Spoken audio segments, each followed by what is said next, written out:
The Summer Olympics in Paris, France have recently come to a close, and I thought I'd take a little time out in this video to express my thoughts on breaking in this summer's Olympics.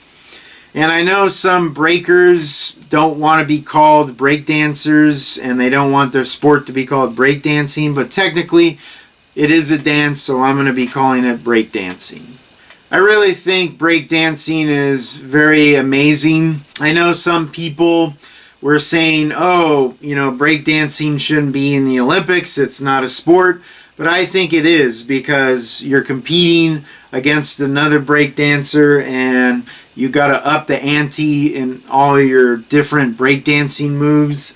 And I think it's really cool that the International Olympic Committee finally recognized that breakdancing is a sport, and it shined a light on it, and that's really great because it put it out there to a new generation of people. I watched the men's and women's breaking competitions, and it was pretty impressive. Now, would I go as far to say that the debut of breaking or breakdancing at the Olympics was a solid success? No, of course not.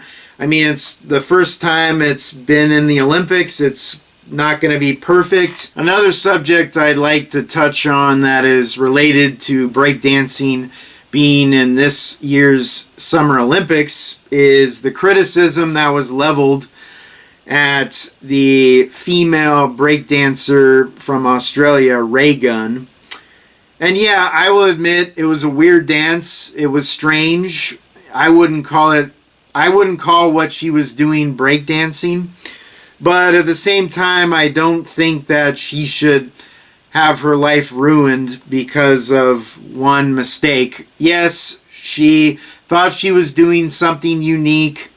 She thought she was going to do something more creative than what the other breakdancers were doing, but ultimately it backfired. I think it's stupid to say, and a lot of people have said this, where, oh, because of Ray Gunn's performance, that means breakdancing as a whole is terrible.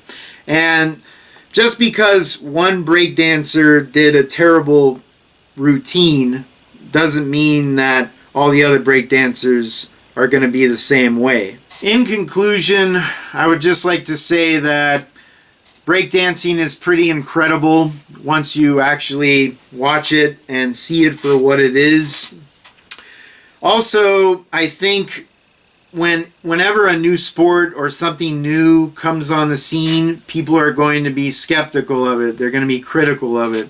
And that's no different with breakdancing. I think if we need to give it time, and eventually breakdancing will be accepted.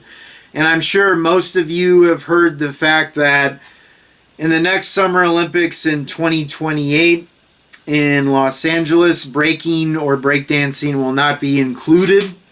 And they're hoping the organization that got breakdancing into the Paris Olympics, they're hoping that in the 2032 Olympics they can finally get breaking to be a permanent part of the Summer Olympics. But that we'll see how that goes. But that's a long time from now.